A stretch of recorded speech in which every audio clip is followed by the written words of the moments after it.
Deixa eu só ver aqui. Boa noite aos nossos irmãos que estão aqui conosco na nossa sala virtual, né? Do Centro Espírita Maria de Nazaré, a nossa salinha nova aqui. Boa noite também aos companheiros que estão no Facebook, assistindo, ouvindo, né? Através do sistema de streaming.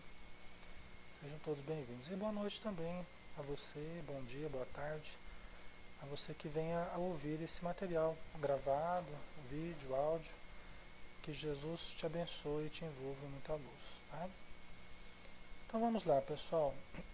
Nós estamos ainda quase que terminando aqui da metade para o final aqui do capítulo 9, Mediunidade, né, do livro No Mundo Maior, tá?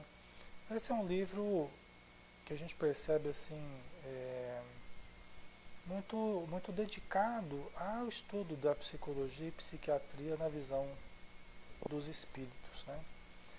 É um estudo em que essas especialidades aí, elas são muito importantes, né? O Caldeirado traz uma série de informações muito interessantes para nós. Embora nós estejamos no momento do estudo do livro, que a gente está falando mais sobre a mediunidade. O capítulo fala sobre a mediunidade, né? Mas o livro todo é muito importante no sentido da psicologia e da psiquiatria na visão espírita. Tá? Então vamos lá, vamos continuar. Nós estamos naquela reunião mediúnica ainda, tá? Lembrem disso, né? A comunicação daquele médico através da Adelaide, tá? E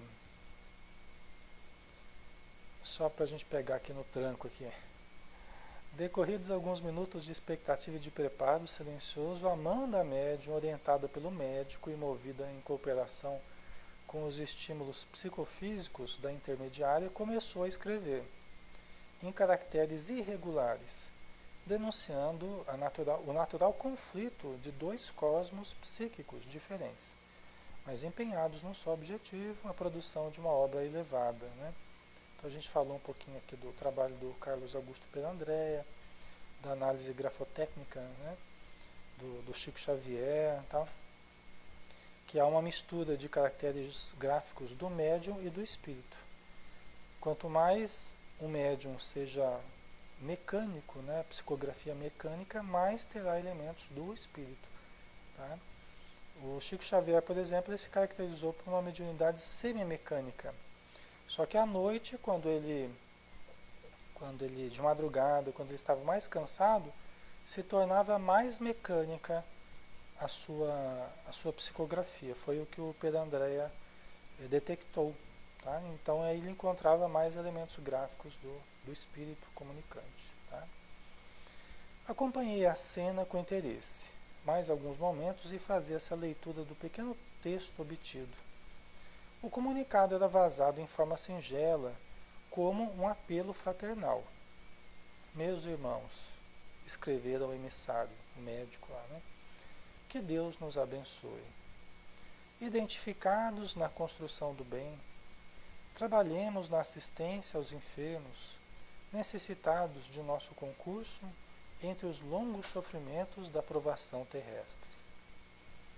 O serviço pertence à boa vontade unida à fé viva, e a sementeira reclama trabalhadores abnegados que ignorem o cansaço, tristeza e desânimo.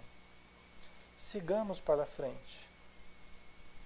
Cada pequenina demonstração de esforço próprio nas realizações da caridade receberá do Senhor a divina bênção. Aprendamos, pois, a socorrer nossos amigos doentes através de espessa noite de dor. Sofrem e choram, muita vez, em pleno abandono. Não vos magoará a contemplação de tal quadro? Lembremo-nos daquele divino médico que passou no mundo fazendo bem. Dele receberemos a força necessária para progredir. Estará conosco na grande jornada de comiseração pelos que padecem. Fiamos em vós, em vossa dedicação, a causa da bondade evangélica. A estrada será talvez difícil e fragosa, entretanto, o Senhor permanecerá conosco. Prossigamos intimoratos e que Ele nos abençoe agora e sempre. Deixa eu tomar uma aguinha aqui. Bonita mensagem, né?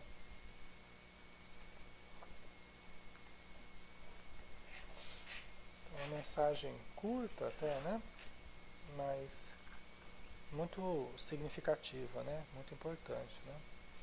Que é uma mensagem de estímulo, uma mensagem, né, de lembrança de alguns aspectos do trabalho, da presença de Jesus conosco, da ajuda dos bons espíritos, de algumas dificuldades que são naturais, né? Então, uma mensagem de estímulo, aparentemente simples, né? Mas profunda no seu significado, né, Maria? É verdade. Então vamos ver aqui a continuação do o comentário dos espíritos aqui, né?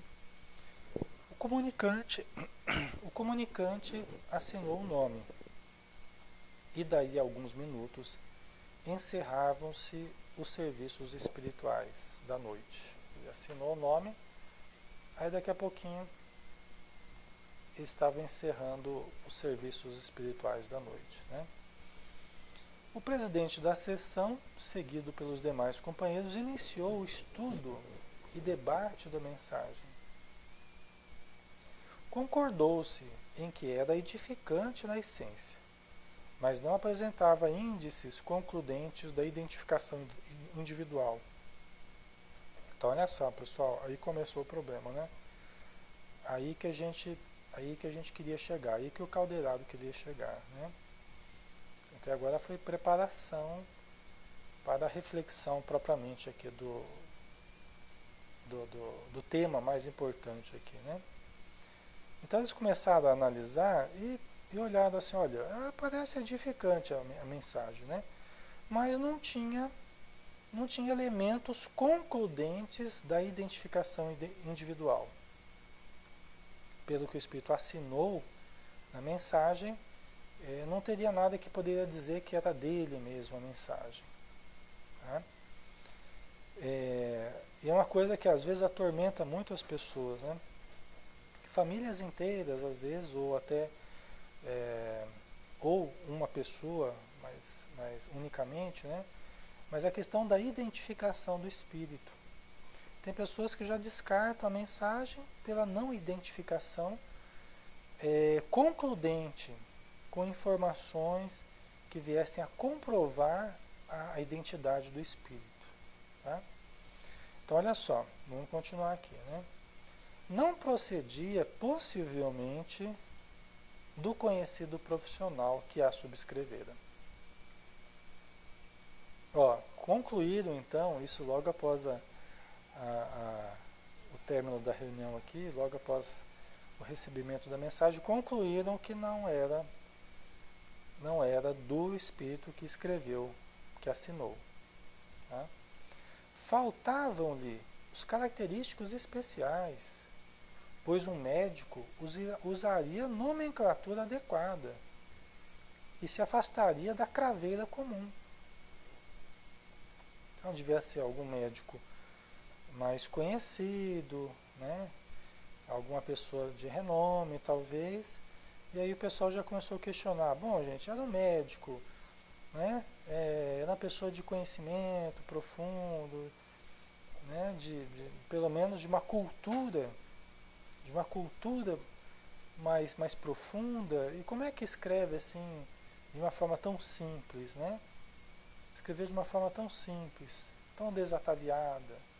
Aí já negaram, achando que não poderia ser do médico. Vocês estão entendendo, pessoal, a dificuldade? E era do espírito, logicamente, né? A gente viu todo o processo aqui, não é? Oi, Dulce, beijão, seja bem-vindo. A gente viu todo o processo aqui, desde o começo da influência dele sobre a médium, os demais participantes, né? Olha a dificuldade que é, né, pessoal? Pensa que é fácil transmitir mensagem, né? Não. Já pensou se um dia formos nós, né, que tivermos que nos expor a essa situação, né? E a tese animista, aí a questão da tese animista, né? E a tese animista, que, ou seja, que era do próprio médium, da própria médium, né? Apareceu como tábua de salvação para todos. Estão vendo? Aí surgiu a tese animista como tábua de salvação, né? Para não ficar chato lá, tal, né? As pessoas não acreditaram que seria daquele médico mesmo, tal. Mas bom, então tem a tese animista aí para servir de alegação, né? Transferiu-se a conversação para complicadas referências ao mundo europeu. Falou-se extensamente sobre Richer, Charles Richer, né? O criador da metapsíquica, né? E do metapsiquismo internacional, Pierre Janet. Né? Pierre Janet foi um contestador da mediunidade. Né? Ele, inclusive, escreveu um livro chamado A Farsa...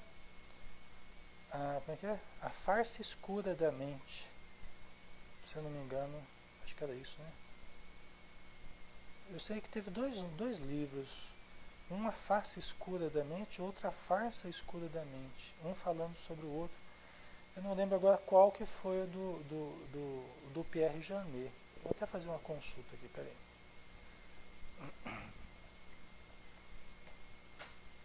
Falando sobre o animismo, falando que os médiuns... Pierre Janet.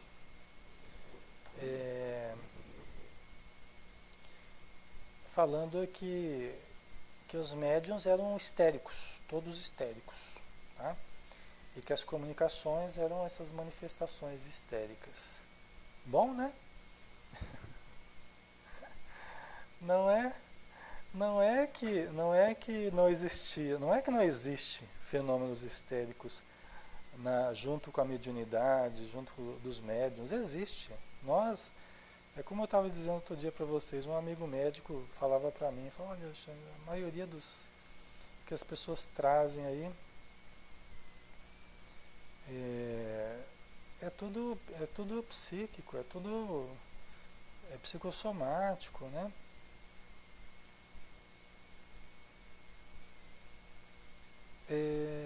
Eu não estou achando aqui, tá? Mas nós temos muitos fenômenos histéricos, tá? A histeria, no caso, é um deslocamento, né? Daquela energia reprimida, daquele sentimento reprimido. Aqui, eu acho que na verdade o Pierre Janet ele escreveu automatismo psicológico, tá? Esse aqui, eu acho que na verdade acho que era esse aqui.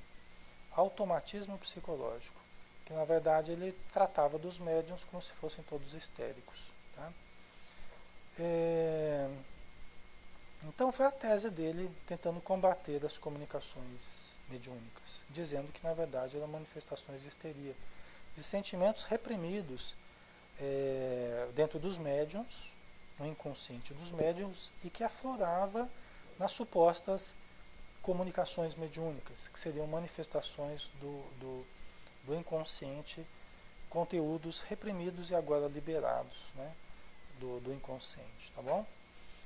Então, você vê que eles começaram a conversar sobre isso aqui, né? Começaram a levantar complicadas referências aí ao metapsiquismo, Pierre Janet, Charcot, né? Charcot é aquele que na La Salpêtrière, né, se não me engano, ele fazia experiências de hipnose, inclusive o Sigmund Freud participou, ficou muito impressionado com as experiências de hipnose do Charcot, que era um mestre na época lá, né, da hipnose e tal. O Albert de Rochat, que foi um coronel francês, Albert de Rochat, que fez estudos interessantíssimos. Ele tem um livro que se chama eu acho que é esterilização da sensibilidade. Se eu não me engano, esterilização da sensibilidade, Albert de Rochat. O Hermínio Miranda que tem um livro muito interessante falando sobre as experiências de Albert de Rochat. que é o livro, são dois livros na verdade, né? A memória, o espírito, é, é, a memória e o tempo, a memória e o tempo, né? É muito interessante esse livro. Ele traz algumas experiências do Albert de Rochat, né? O Aksakov, o Alexander Aksakov, que foi um russo que estudou muito materializações. Tem livros também muito interessantes sobre a mediunidade, né? E todos esses autores eram trazidos à baila para explicar, né, a complexidade dos fenômenos e tal, né? O comunicante em nosso plano de ação dirigiu-se desapontado ao meu orientador e comentou: ora essa, jamais desejei despertar semelhante polêmica doméstica. Pretendemos algo diferente. Bastar-nos-ia um pouco de amor pelos enfermos, nada mais. Estão vendo, pessoal? Olha que coisa. Vê a decepção do médico aqui, né? Que eles não falaram o nome do médico, né? Olha a decepção dele. Ele falou, puxa vida, né? Eu não queria despertar essa polêmica doméstica aqui, né? Essa polêmica entre essas pessoas familiares aqui, né? Nós pretendemos algo diferente, bastar-nos-ia um pouco de amor pelos enfermos, nada mais. Estão vendo a diferença, né? Da preocupação dos espíritos e às vezes das nossas preocupações, né? Eles muitas vezes querem que a gente aprenda a amar os doentes, os espíritos necessitados, né, Maria? E não que a gente apenas fique polemizando em torno de temas, né, controversos aí, principalmente para negar a mediunidade, né? Para negar a presença dos espíritos, né? Que é o nosso tema aqui que a gente está conversando. Eu acho assim, pessoal, eu parto do princípio que, na dúvida, é sempre melhor acreditar, é sempre melhor ajudar, é sempre melhor a gente apoiar. Na dúvida, mas será que não é? É melhor apoiar, é melhor confiar, a gente não perde nada com isso. Eu acho que dentro do bom senso, dentro das zonas do discernimento, do equilíbrio, não é? Mas eu acho muito mais válido, né? Ana Cláudia está dizendo, ele também não falou nada que não poderia ser dito por um médico. Exatamente, é. Aí que tá, né? Pode não ter sido um fator de identificação concludente, mas também não pode ser excludente, né? Todo mundo é inocente até que se prove o contrário. Não é todo mundo é culpado até que se prove o contrário, não é? A gente às vezes inverte a coisa, né? A pessoa é culpada até que se prove o contrário, eu sei. É fraude, é animismo, é tudo menos realidade até que se prove o contrário. Tinha que ser o contrário disso. A gente tem que confiar até que se provasse o contrário também, né?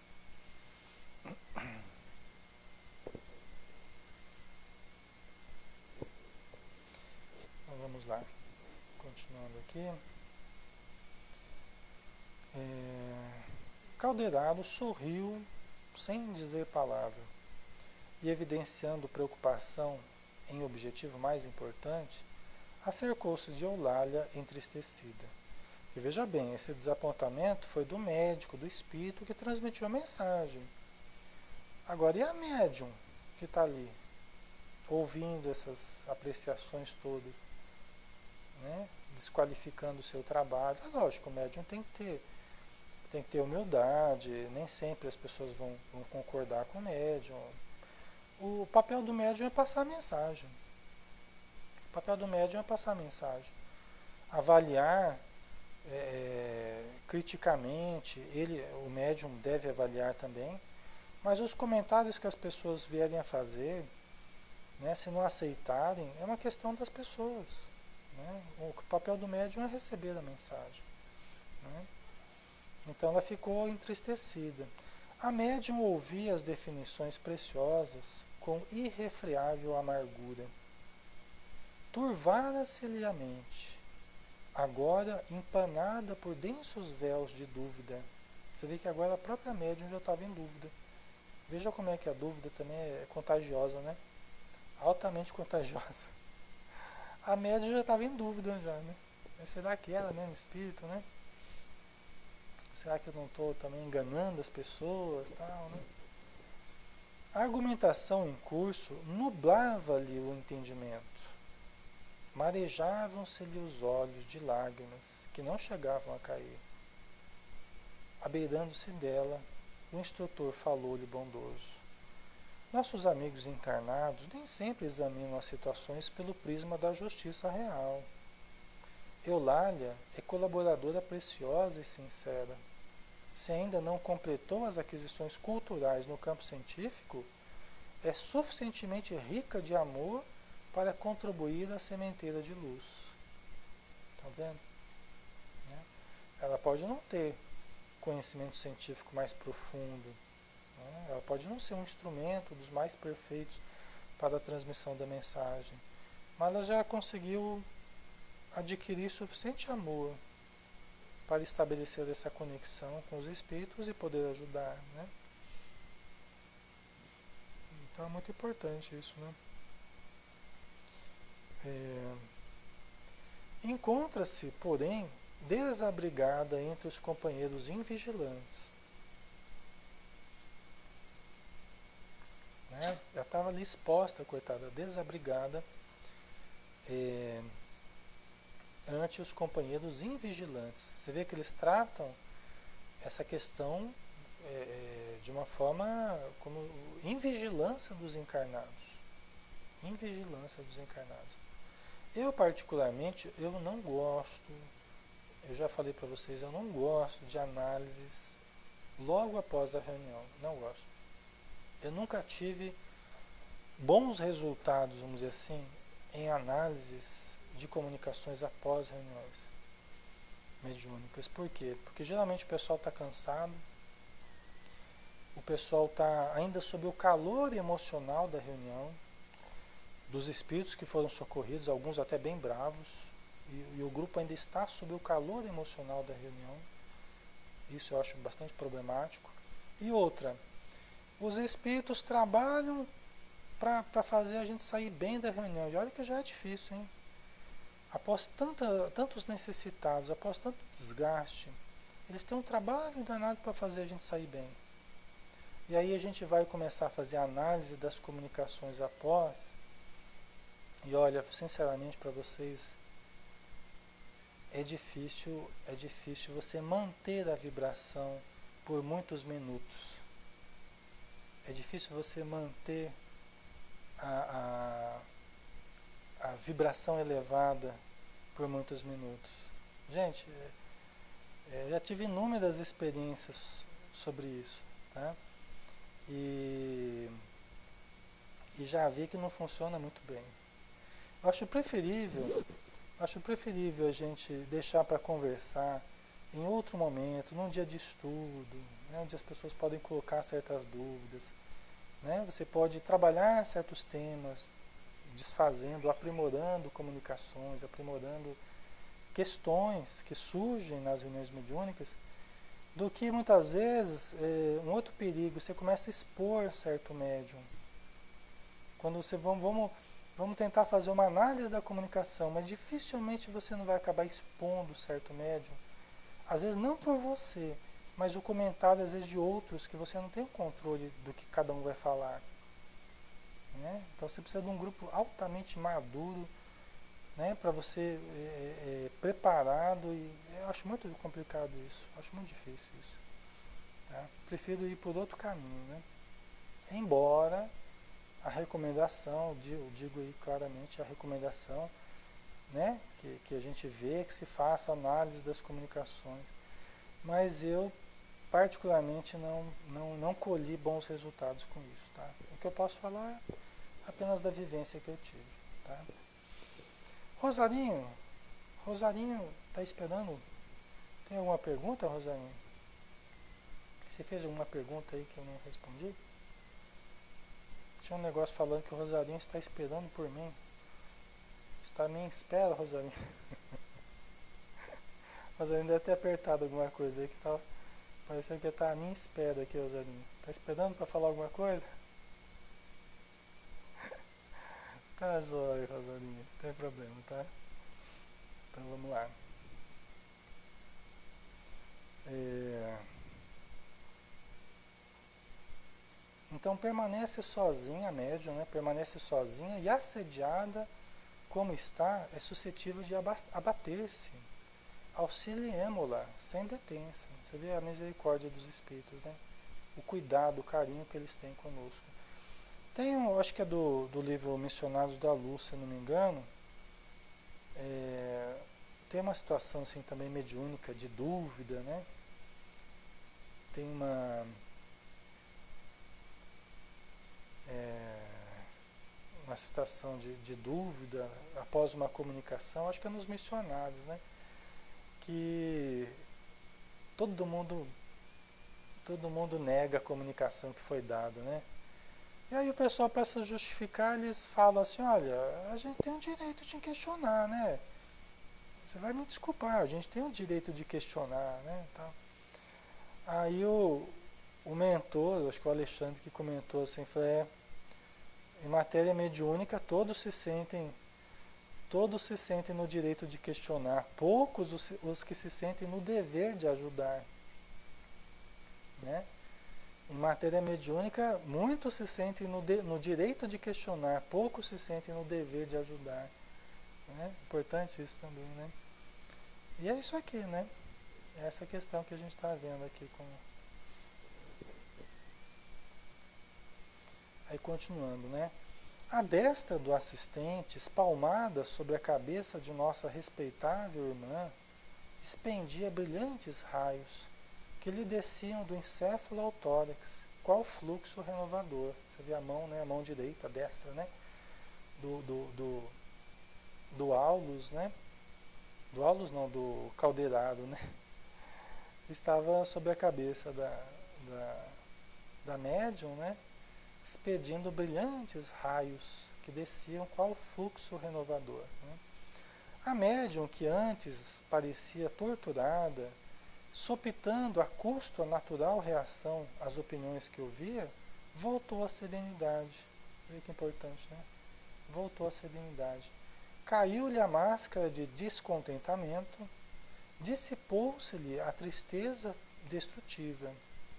Os centros perispiríticos tornaram a normalidade. A epífise irradiou branda luz. Você vê que ela voltou a brilhar de novo, né? Com a ajuda do caldeirado, ela voltou a brilhar de novo, né? Até a pineal dela se irradiou branda luz.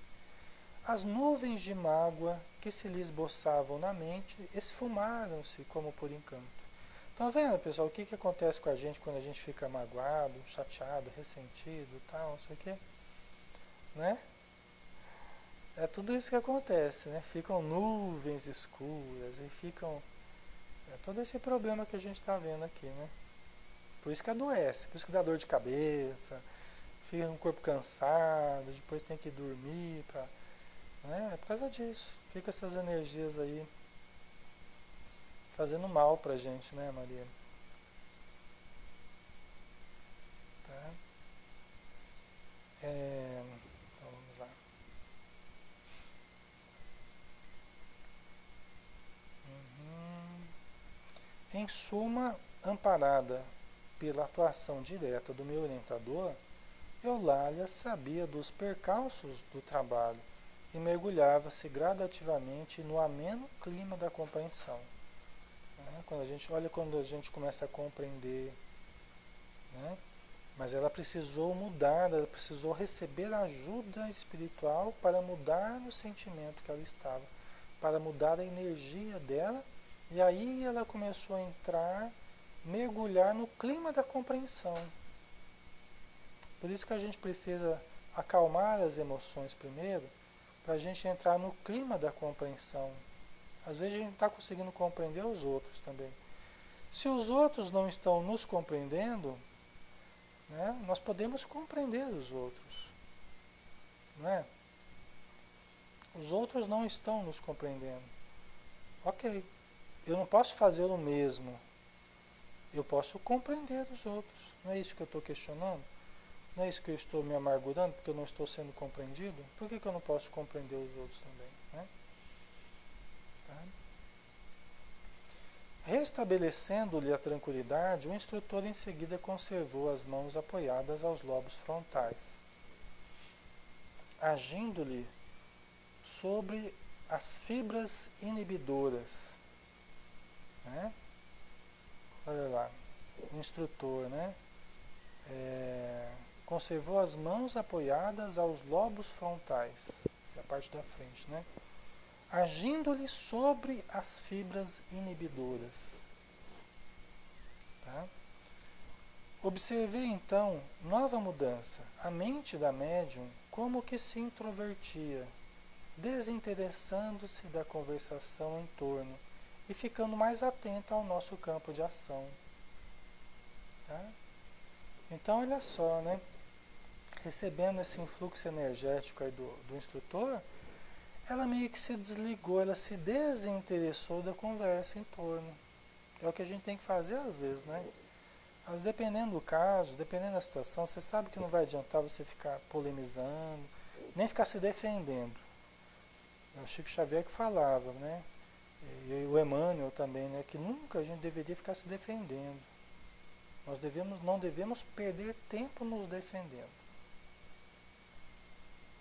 Né? Vamos aproveitar o tempo trabalhando, ajudando, servindo, mas não vamos perder tempo nos defendendo. Tem muita gente que perde tempo precioso tentando fazer os outros pensarem de forma diferente a respeito de nós.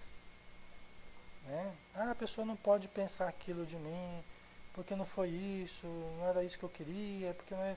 Aí fica ela tentando mudar a opinião dos outros a nosso respeito. Os espíritos falam até que isso é vaidade da nossa parte. Querer ficar mudando a visão que as pessoas têm da gente é vaidade nossa, que não suporta ser mal visto por alguém. A gente tem que ser bem visto por todo mundo. Então eles falam que isso é vaidade nossa. Né? Então, tem momentos que a gente não precisa ficar se preocupando em se defender, em ficar defendendo pontos de vista, não. Né? Nós podemos até nos desligar um pouquinho aí das polêmicas e nos mantermos tranquilamente. Né?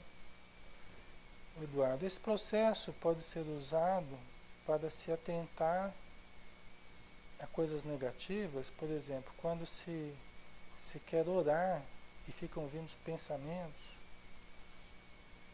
Esse processo que, Eduardo? Esse processo que cerebral, esse processo pode ser usado para se atentar a coisas negativas. Quando os espíritos ficam projetando pensamentos sobre nós negativos, é isso, Eduardo, que você está querendo dizer? A gente fica tentando... Eduardo, não sei exatamente como esse mecanismo ocorre, como é que eles trabalham com isso, tá? Não, e nem ficou muito claro aqui, porque eles não entraram nessa minúcia, né? Não saberia dizer para você como exatamente que isso funciona, tá?